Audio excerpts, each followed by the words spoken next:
It's Mr. C, and I'd like to welcome you back to another optical illusion right here on the channel.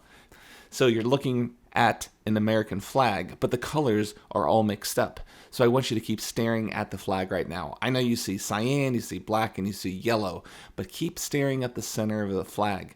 It's going to actually feel like your eyes are getting tired a little bit, and you're going to want to sort of pull away because it's going to be like you're losing focus, but keep your eyes focused on the center of the flag. Keep looking, keep looking, keep looking. And here we go. We're almost there. All right. Keep looking. Don't take your eyes off of it. All right. 10, 9, 8, 7, 6, 5, 4, 3. All right. We're so close. Don't take your eyes off of it. 2. Here we go. 1. And now look at the black screen. Do you see it? You can actually see the American flag with the normal colors now.